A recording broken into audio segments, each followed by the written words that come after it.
Buonasera a tutti e ben trovati amici di Officina Mediterranea, io sono Donato Rinaldi, questa è la nostra piattaforma.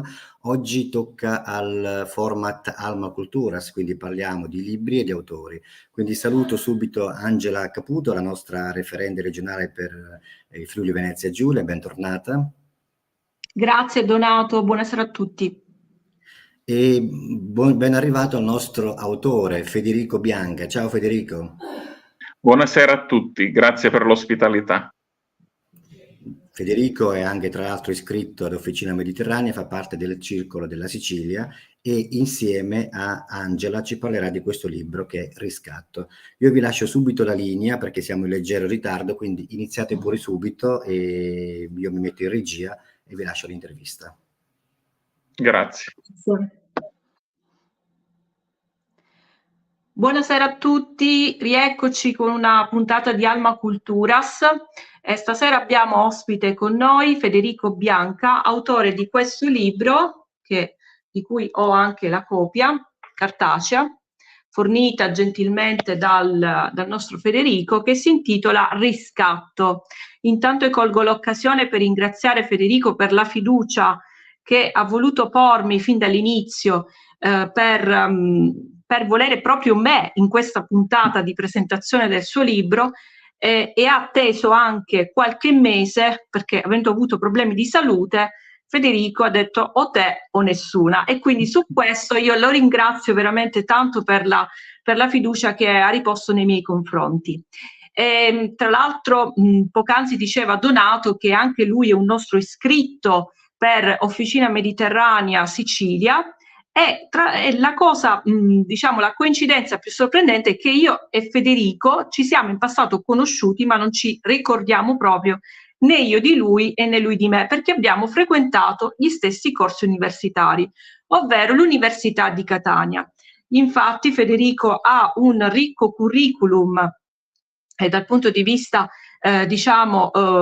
universitario perché è laureato in filologia moderna presso l'Ateneo Catanese e ha continuato la sua attività nell'ambito della cultura delle lettere ed è anche un insegnante, proprio come me, quindi più o meno abbiamo fatto gli stessi percorsi.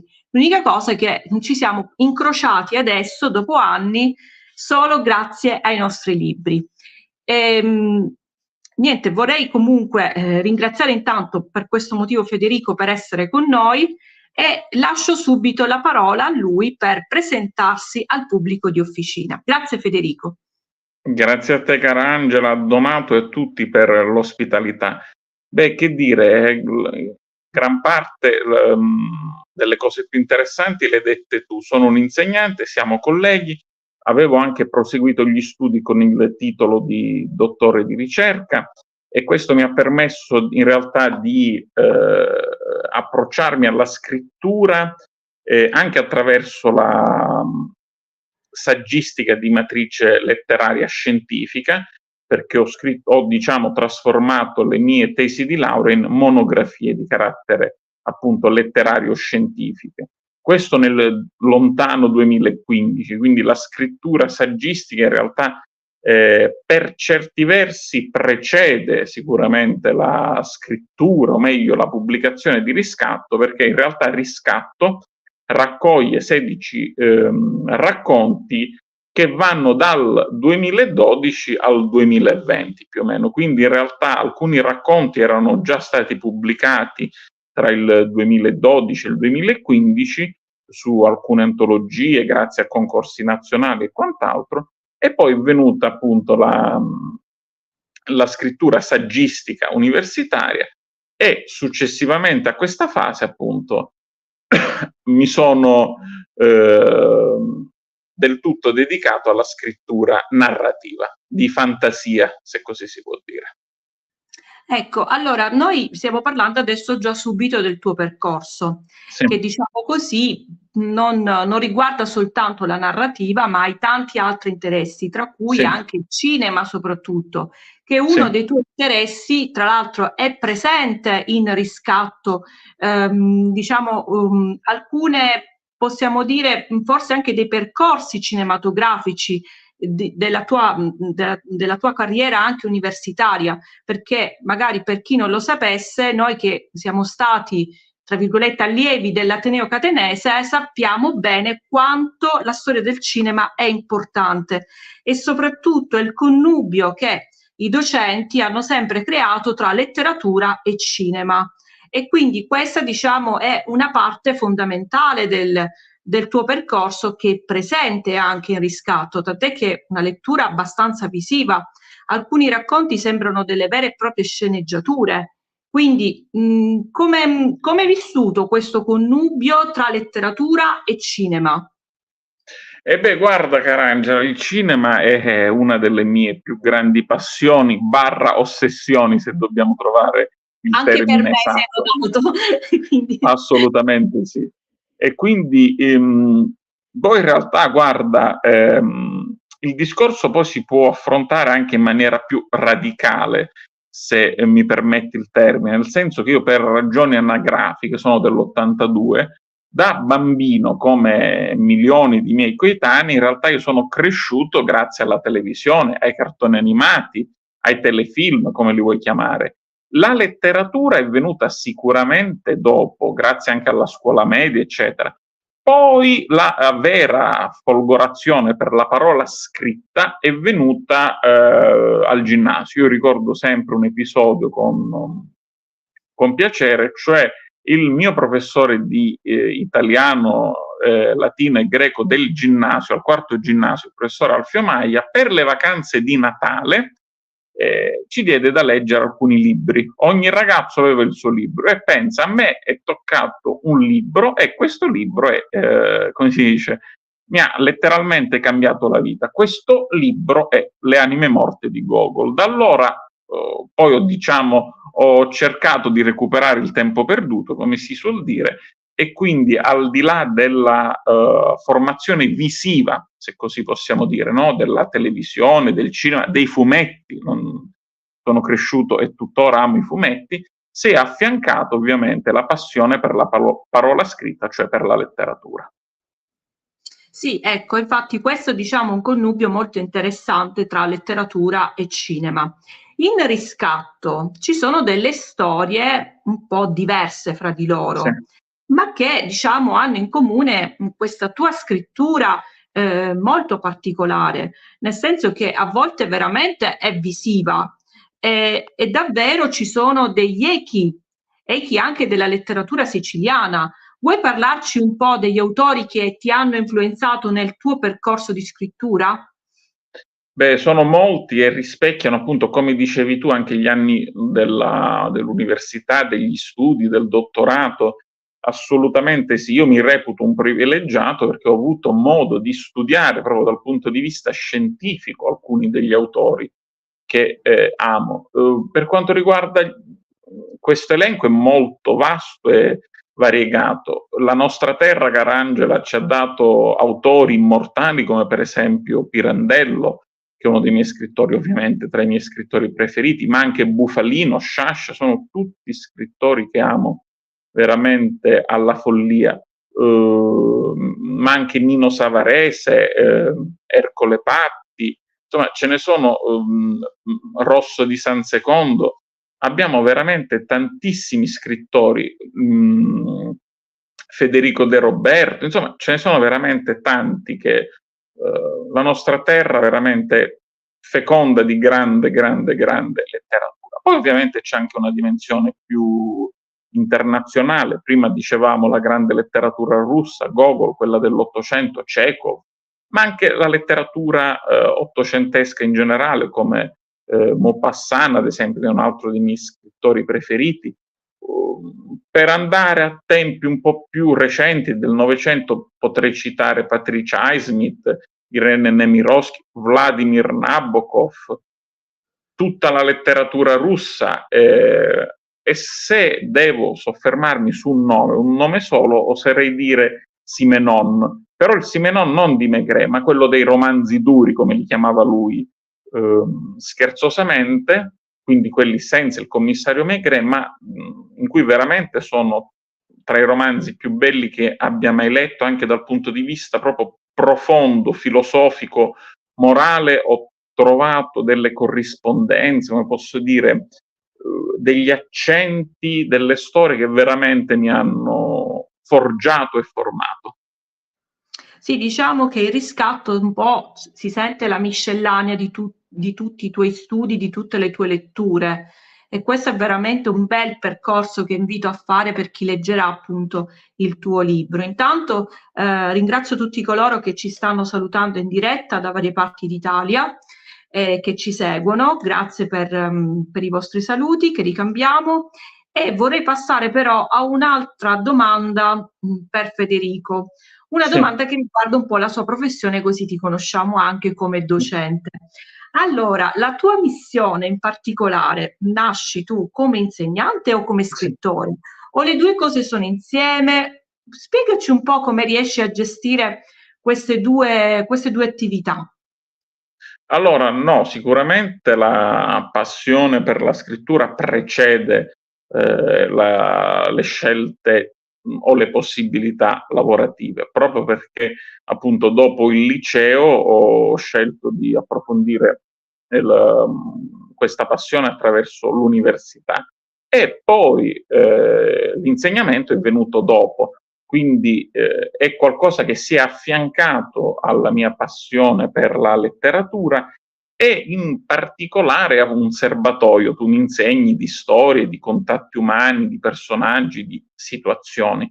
È veramente una gavetta, un'esperienza umana fondamentale. Non è sempre facile, ovviamente, non è sempre facile. Io insegno più o meno dal gennaio 2015 Quali sono ai le tue ragazzi. materie, Federico? Ricordiamo. Italiano, storia e geografia. Ok, quindi lettere. Sì. Esattamente, Mi lettere. pare di aver detto anche che hai fatto all'insegnante di sostegno. Sì, ho fatto l'insegnante di sostegno, ho fatto il tutor all'università, insomma ho insegnato italiano agli studenti stranieri dell'università, ho avuto anche altre esperienze sempre legate al mondo dell'insegnamento. E Okay. tu prima facevi una domanda molto interessante, come coniugare questi aspetti. Beh, in realtà la letteratura sicuramente, la scrittura mi aiuta diciamo, a trovare la forza, gli ideali, gli obiettivi per la missione di insegnante. Non è sempre facile, soprattutto tu lo sai meglio di me, se ci sono altri amici che colleghi tra i nostri ascoltatori, purtroppo la scuola non è tutta rosa e fiori, non è neanche quel girone dantesco che spesso viene descritto artatamente dai giornali e telegiornali, però sicuramente ci sono numerosi problemi a tutti i livelli, e sicuramente la letteratura mi permette di difendermi, di corazzarmi di fronte a queste difficoltà, ecco. Secondo te esiste un ruolo educativo della letteratura, della cultura, del cinema, per poter in un certo senso anche aiutare queste nuove generazioni, onde evitare di farle andare in strade di devianza? Cioè, adesso ultimamente i dati sono sempre più sconfortanti. Parliamo di alunni, di bambini che già fin dalle medie sono a contatto con le sostanze stupefacenti, con l'alcol addirittura, e ci sono anche casi di bassa scolarizzazione o di abbandono scolastico. Ecco, secondo te qual è proprio il ruolo che un insegnante deve mantenere per appunto dare maggiore accoglienza a questi ragazzi a scuola? Questa è una domanda da $1 milione, nel senso è una domanda molto complessa che ha bisogno di alcune risposte. Io ovviamente posso parlare del dal mio punto di vista. Al tuo punto di vista, se hai avuto modo di trovare, che so, classi con situazioni di devianza, non so, magari scuole di periferia, sì. Ecco, perché comunque tutti abbiamo avuto più o meno agli inizi delle prime supplenze, ci capitavano sempre delle scuole un po' di periferia, no? Quindi magari se puoi raccontarci qualche tua esperienza in merito. Ma guarda, ti vorrei dire due cose. In realtà, soprattutto siamo modelli educativi, o meglio, modelli educativi alternativi. Cosa ti voglio dire? Che proprio in base a quello che dicevi tu prima, cioè dei ragazzi che hanno difficoltà, problemi in famiglia, fuori dalla famiglia, nel loro contesto sociale, noi siamo degli adulti, dei modelli alternativi agli adulti che frequentano, che non sono modelli sempre positivi. Quindi già il fatto di entrare in classe motivati, se così si può dire, cioè non motivati solo dal giorno 23, giorno dello stipendio, è una cosa che i ragazzi capiscono subito. E quindi se tu hai qualcosa dentro che vuoi condividere, loro lo capiscono, cioè i ragazzi capiscono immediatamente se tu entri per lo stipendio perché vuoi fare qualcosa. Poi magari non te lo lasciano fare perché sono dei cornutelli, in senso scherzoso, però sicuramente questo lo capiscono. Punto primo. Punto secondo, per quanto riguarda quello che dicevi tu dell'arte, del cinema, della letteratura, in questo sono veramente un liberale. Cosa ti voglio dire? Sia quando sono davanti alla classe, sia quando sono davanti a un foglio bianco, io non cerco di canonizzare o etichettare o schematizzare, io cerco di trasmettere la bellezza degli autori in generale, quindi poi anche qua dei modelli, proporre dei modelli senza caricarli, ecco, per intenderci, di retorica, messaggi morali e quant'altro.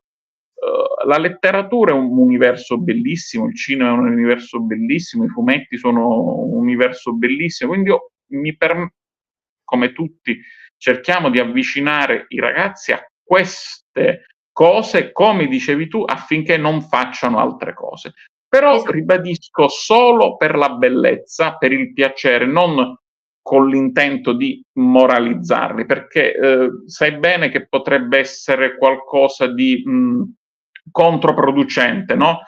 Studia perché ricavi una morale. No, questo non esiste. Studia, leggi perché è bello, perché puoi ricavare solo piacere narrativo, estetico. Esatto. Abbiamo già qualche intervento in merito all'argomento dell'insegnamento. Ecco, sì. Qualcuno ci fa presente che a volte i docenti fanno difficoltà a capire se un alunno si trova con con un disturbo di apprendimento, chiamiamoli così, parliamo di dislessia, disgrafia, discalculia, insomma, questi sono, delle difficoltà. Parliamo anche di situazioni che a volte alle medie arrivano senza essere certificati. A me personalmente è successo anche di questi casi, però diciamo che da una parte ci sono anche i genitori che in un certo senso chiudono gli occhi di fronte alle difficoltà dei figli, per cui gli insegnanti, per quanto si possono sforzare a fare delle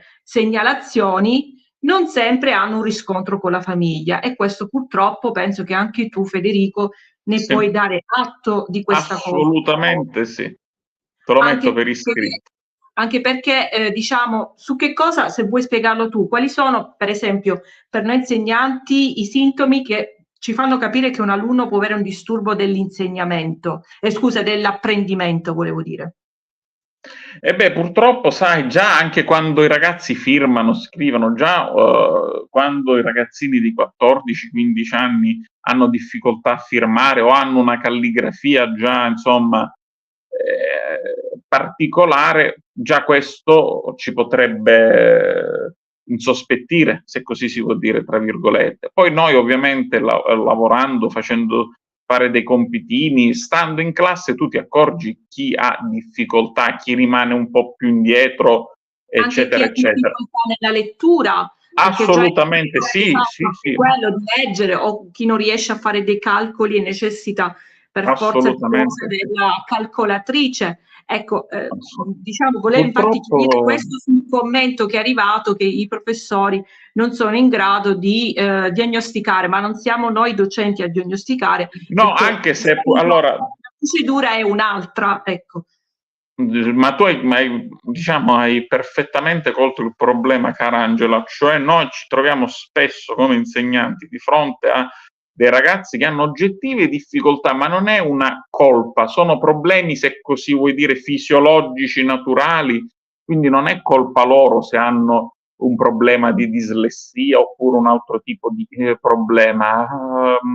Purtroppo però in alcuni ambienti, è inutile nascondercelo, viene visto come uno stigma sociale avere un sostegno o quant'altro a scuola, quindi i genitori fanno finta di non vedere, come hai detto tu in maniera molto diretta prima. Quindi queste sono le vere problematiche. Poi ci sono anche disturbi del comportamento, nel senso che i ragazzi non riescono a concentrare, deficit dell'attenzione, insomma la casistica è veramente molto ampia e noi siamo, come si suol dire, sempre in prima linea, perché la nostra mission dovrebbe essere quella di insomma di aiutare tutti, soprattutto chi è più indietro, che tu mi insegni che portare un ragazzo dall'8, dal 9 al 10, dal 7 all'8, insomma il nostro lavoro è relativo, perché se un ragazzo ha i mezzi, ha la famiglia, ha delle capacità, è abbastanza facile condurlo verso determinate mete. Il problema è invece quando ci sono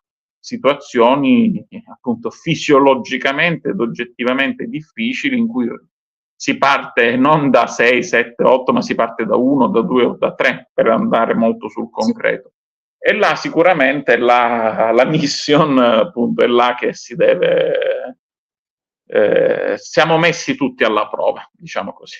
Esatto, sì, possono capitare infatti delle classi dove magari ci possono essere più di un caso e quindi è chiaro che la capacità dell'insegnante dovrebbe essere proprio quella di cercare di metterli tutti alla pari, però non è sempre così fattibile, ecco.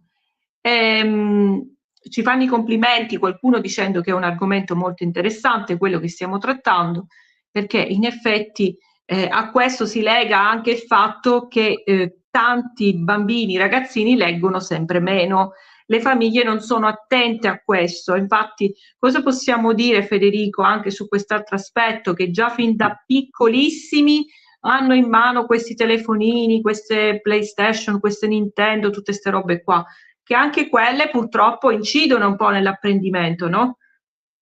E beh, guarda, qua è un discorso veramente multigenerazionale, perché in realtà i bambini, i ragazzini di oggi sono nativi digitali, quindi loro nascono con l'iPhone in mano, se così si può dire. Il problema però sono anche i genitori, nel senso che fermo restando che io non sono dell'idea si stava meglio quando si stava peggio, sono strumenti che comunque hanno la loro utilità e quindi è inutile vietare, fare, perché si ottiene sempre l'effetto opposto.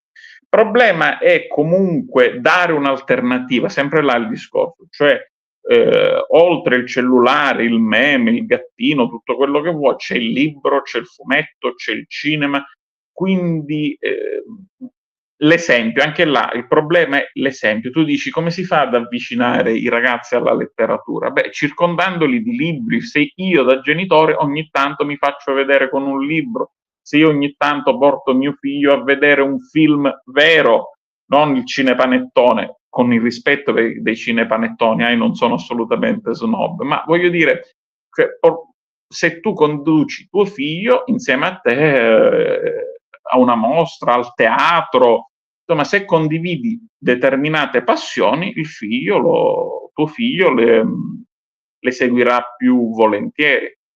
È sempre là il buon esempio. Sì, ecco, sappiamo tra genitori che lavorano anche full time è anche un po' difficile, quindi alla fine non resta che alla scuola magari attivare dei laboratori, fare delle lezioni un po' più particolari, magari nel nostro monte ore di lettere un'ora dedicata solo alla lettura, per esempio, no? Assolutamente sì, oppure come si fa, io cerco sempre di... Per me è sempre stata imprescindibile, quindi cioè, e anche il fatto di portatevi un libro, vi do mezz'ora per dedicarvi alla lettura del vostro libro preferito. Non mi interessa se sono anche di manga, però leggete. Quindi sì, bravissimo. Siamo d'accordo, è una strategia, ogni tanto anche proponendo, non obbligando, anche una scelta di libri, di classici. Provate a leggere in un mese un classico, anche di quelli piccolini come Calvino, no? La trilogia degli Antenati, che è un ottimo per molti è stato un ottimo viatico alla lettura. Io figurati che nelle mie classi, per spronarli alla lettura, ho proposto ed ho avuto successo, sai cosa? Stephen King, Carrie, perché in effetti è un libro che anche appunto per questi suoi aspetti gotici, paranormali, noir, o anche horror, possiamo dire assolutamente sì, cattura gli adolescenti, anche perché i protagonisti sono adolescenti, in particolare Carrie è una ragazzina, ovviamente tu mi insegni, con le sue problematiche, e devo dire che ha avuto un discreto successo, cioè tutti i ragazzini e le ragazzine che hanno scelto questo romanzo, insomma, alla fine lo hanno apprezzato. Io per esempio vedo che fa molto successo il Dr. Jekyll e Mr. Hyde con anche loro. Quello. Cioè, proprio riusciamo a fare anche le letture a più voci, c'è una roba che li fa andare di matto. E quindi sì, insomma, ci sono tante possibilità per poter avvicinare i nostri giovani alla cultura e alla letteratura. Passiamo un attimo a Riscatto adesso, perché un po' ci siamo allontanati dal punto. Abbiamo parlato comunque di cose molto belle. No, ma ti sei anche fatto conoscere, diciamo, anche come docente, quindi anche la tua attività, il tuo modo di vedere la scuola. Riscatto ha ricevuto diversi premi e attualmente è in testa anche nelle vendite. Ti aspettavi questo successo di Riscatto?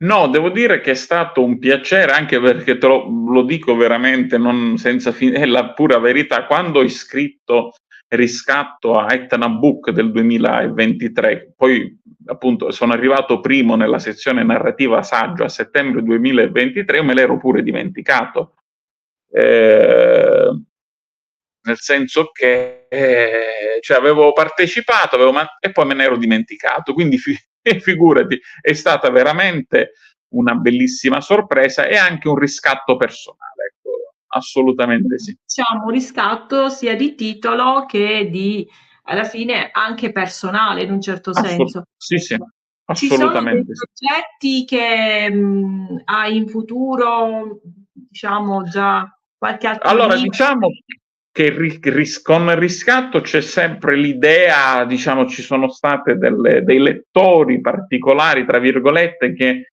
insomma vediamo se si riesce a far derivare da Riscatto dei corti cinematografici, quindi qualcosa a livello di cinematografico, perché ci sono state diverse proposte, quindi sarebbe veramente un bellissimo passaggio vedere Riscatto sul grande schermo anche a livello di corto cinematografico.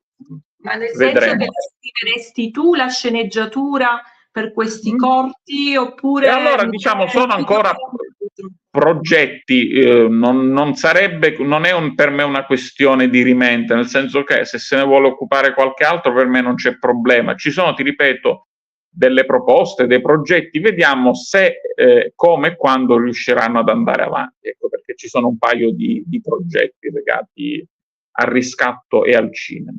E poi invece, questo per quanto riguarda Riscatto, poi insomma spero, se Dio vuole, dopo l'estate, settembre, anche ottobre, dovrebbe uscire finalmente il romanzo d'esordio, che io chiamo affettuosamente romanzetto, perché sono 100 cartelle Word, ci sta lavorando l'editor, quindi speriamo insomma che dopo l'estate ci sia questa bella notizia.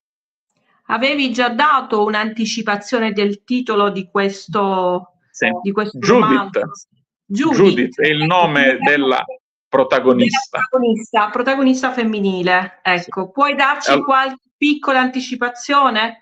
Volentieri, l'incipit del primo capitolo, non si nega a nessuno, no scherzo, praticamente siamo Questo è appunto è un distillato anche questo delle mie passioni, è un romanzo sul cinema, ma di persone che lavorano nel cinema, non sul cinema tout court, ci tengo a precisare. Dunque siamo a Hollywood nel metà anni 50 e Judith è una attrice che insomma da circa un anno è lontana dalle scene perché è in una ospite di Villa La Quiete, che in realtà è un nome così metaforico per definire un manicomio privato di quelli che si possono permettere i ricchi. E Judith ha la possibilità di uscire, di tornare sulle scene perché un grande, importantissimo produttore la vuole coinvolgere come attrice protagonista del suo nuovo film. Ma questo è l'incipit, però in realtà vedremo che le cose non stanno proprio in questi termini. Insomma, la storia poi si dipanerà attraverso Judith e i suoi amici. Bene Federico, allora ricordiamo, intanto continuo a salutare anche tutti coloro che ci stanno commentando dall'inizio della puntata. Ricordiamo anche in quali piattaforme si può trovare Riscatto. Riscatto si può trovare in qualsiasi libreria fisica, nel senso che si può ordinare attraverso qualsiasi libreria fisica, se no attraverso i soliti canali appunto Amazon, IBS, il sito della Felice Editore, la Feltrinelli, in tutti gli shop e gli store online. Bene, chi volesse seguirti dove può trovarti, su quali canali? Su Facebook e Instagram, Federico Bianca.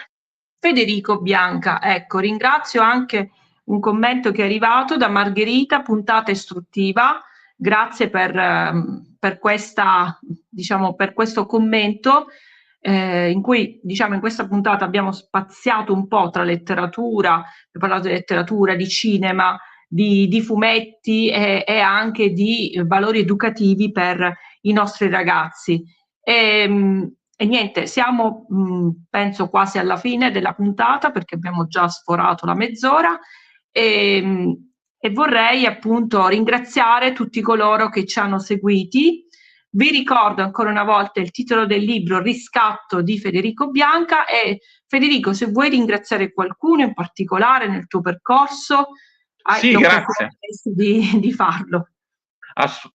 Colgo volentieri l'occasione per ringraziare la professoressa Sissi Sardo dell'Università di Catania, che è stata la mia prima lettrice, poi Marilina Giaquinta, scrittrice, che ha regalato la sua bellissima penna al servizio di Riscatto perché ha scritto l'introduzione al Riscatto, l'editor, il dottore Antonio Celano, Fabrizio Felici che è l'editore e poi i due angioletti custodi che mi aiutano in tutta la gestione appunto dei siti, diciamo del social, appunto io chiamo i miei angioletti custodi e sono Simone Taormina e Federica Giovannone. Ecco, il nostro Simone lo salutiamo, che sicuramente ci sta seguendo perché anche io sono seguita da Simone e quindi una garanzia posso dire. Quindi, assolutamente sì. Grazie ancora a tutti coloro che ci hanno seguiti fino adesso, li ringrazio dei loro saluti, dei loro commenti, fateci sapere anche nell'eventualità che seguiate la diretta in differita anche la vostra opinione in merito agli argomenti che abbiamo proposto oggi, perché è importante anche ricevere i vostri commenti e niente, che dire, vi aspettiamo presto per un'altra puntata di Alma Culturas. Ringrazio tutti, ringrazio Donato dalla regia e tutti coloro che ci hanno seguito. Grazie a tutti. Buonasera e grazie. Grazie. Buonasera, grazie.